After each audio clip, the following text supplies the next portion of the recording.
You have already seen scripts in previous videos. It's the text file where we keep all the code that gets run. And that's really all that scripts are. They are just text files with code. So in this video, I'm going to talk more about scripts and functions. I'll describe the informal differences between scripts and functions. And then in later videos, you will learn more formal differences between scripts and functions. And I will also show you multiple ways to run code line by line or in groups. Now, in some sense, scripts and functions are basically the same. Most functions are just text files that contain a bunch of Matlab code that gets run line by line. The main difference is more conceptual. Scripts are usually designated for going through manually, piece by piece, and when you go through a script, you might be changing parameters or changing code or data files or adding new code and so on. In contrast, functions are written with the idea that you would just use the entire function straight through without going through it manually, without going through it in sections, and without changing any of the code inside a function. In other words, functions are designed to be modular and isolated, whereas scripts are designed to be more interactive. And that's really the key difference. You will learn other more subtle differences in later videos. So as I've mentioned in previous videos, scripts are really just text files. The only thing special about them is that Matlab recognizes the .m extension and will do some special coloring that makes the code look nicer. And I've also mentioned that just having code in the script doesn't actually mean that Matlab will recognize it, will evaluate it. So for example, if I type whose, we don't see any variables. There's no y inside the Matlab workspace, inside the Matlab memory buffer. And that's because we just wrote this line of code here. We didn't actually evaluate the code or run it. So what I'm going to do now is show you several different ways to evaluate code in a script so that Matlab will run the code. So I've already shown you one of those ways several times already in this course, and that is, you select it and then you copy and then you go down here to the command window and you paste and then you press enter. Now that's fine, there's nothing wrong with that approach, but it's slow, it's time consuming, it's not very efficient. So there's a few other ways to evaluate code that is actually much faster and will save you time as you're going through your analyses. So one way is to select the code like this and then right click and press evaluate selection. So I press evaluate selection, that immediately runs the code here. Notice I didn't have to copy and then click here and paste and press enter. All I do is press evaluate selection.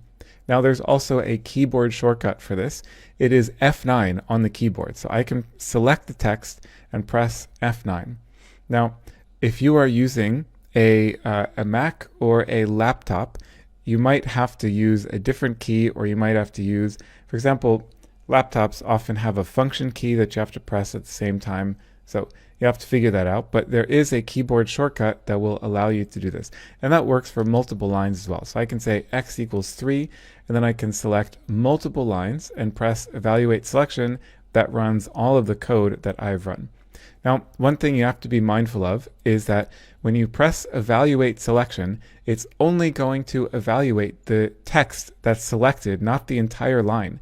So if I just select y equals, then Matlab is going to give me an error because saying y equals is not a valid line of code. Okay, so that's one way. There's another way to run code that is contained inside a cell. Now, I haven't yet talked about comments and cells. That's coming up in a video very soon. But a cell is basically indicated by two comments, and a cell is like a paragraph. It's like a way of grouping together pieces of code. So you can see here is a double parenthesis here, and here is another double parenthesis. So this is a cell. This is a separate cell. You can also see that the color is a little bit different. So the background here is like this dark gray color, and when I click inside a cell, then it turns black. Now I can right click inside the cell and select this option here, evaluate current selection, or control enter. So that's actually going to run all of the code that's contained inside this cell. Now notice it doesn't actually print it out, so it's a little bit different from selecting the text and pressing evaluate selection where it explicitly prints it out. So if you click on evaluate current selection and the keyboard shortcut is Control Enter, I believe on Mac it's Apple Enter. So when you click that, it runs all the code in this cell, but it doesn't actually print out anything to the command. So we can type clear whos, so there's no variables in the workspace, and then I click the mouse here, and I'm going to press on my keyboard Control Enter, and then I type whos again, and you can see that now these two variables are created, even though when I ran this cell, it didn't explicitly print them out in here. This is actually my favorite way of running code because it keeps the command window nice and clean.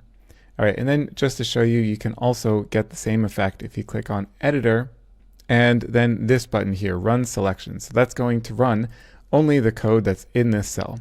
And you can explore here. There's some other ones. There's also Run and Advance, and that's going to run the current cell and then immediately bring the cursor to the next cell. So that can also be a pretty convenient option. Okay, so that is all about evaluating code that's written in a script and making sure that Matlab will run that code. The next thing I want to do is show you that functions are just text files similar to scripts. So there is a function linspace which generates linearly spaced numbers. I've already mentioned this function previously in the class. So here I'm going to type edit linspace. So edit linspace, and notice what happens. Matlab opens up a new text file here. So we get a new tab in the editor window, and that tab is for the function linspace. And here you can see in this address bar here in this blue bar at the top of this window where this file is actually located. So on my computer, it's C program files Matlab 2019 toolbox Matlab lmat and then linspace.m. So this is just a file. So you can see the difference, another difference between functions and scripts is that a script just starts with code. Well, here I start with comments, but you can just start with code immediately. A function starts with the keyword function. That's how Matlab knows that this is a function. And then there's some other stuff here. These are about the inputs and the outputs. I'm going to talk more about this kind of organization soon, I believe in the next video. And then we also have some comments here. I will talk more about this in a later video. And this is all of the code that is contained or that is run when you call the linspace function. So this is actually pretty interesting because this means that you can understand what the linspace function does and how it works simply by opening up that function and looking through each line of code. That's really interesting because it tells you how the function works, and it also allows you to become a better programmer because you can inspect other people's code, in particular all the real MATLAB programmers, their code. Now, I realize that all of this code is a little more advanced. It runs a bunch of functions that I haven't introduced you to yet. So the point is not that you should already understand everything about how MATLAB functions work. The point is just to illustrate to you that as you improve your coding skills, it's pretty useful to open up these functions and look through them. So I showed you how to open a function by typing edit and then that function. You can also select the name of the function like this and then right click and select open linspace. And there's also a keyboard shortcut, which is Control D. Okay. The other thing I want to say, which I will also talk about more in a later video, is that you should never, ever, ever, under any possible circumstances, permanently change these MATLAB function files. If you want to change something in the file, if you want to make a different function, for example, a modified version of linspace, then the way to do that is to copy this text into a different file. Save this as a different file with a different file name and a different function name.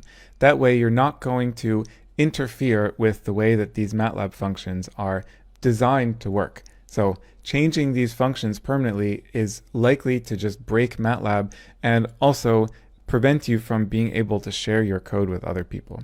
Okay, so with that warning out of the way, I now want to show you that some functions are viewable, like this linspace, and some functions are compiled. So I'm going to press Control D on the keyboard to open up this function sum, which just computes the sum of a bunch of numbers. And here we see all sorts of comments. This tells you about the function and how it works. Now notice there's actually no code in here. There's no code to look at. And that's because this is a built-in function. So sometimes you will open functions and not see any actual code. That means that Matlab is implementing the function at a much lower level, so it's much closer to machine code. That makes the code more efficient and a lot faster. So in this video, I talked about scripts and functions, and I introduced the difference between scripts and functions. And again, that's basically just that scripts are designed to be interactive, that you work with, that you change and modify. Functions are designed to be like a one-shot deal where you don't actually change what's inside the function. And I also showed you multiple options for how to get code in scripts to be evaluated in the command window.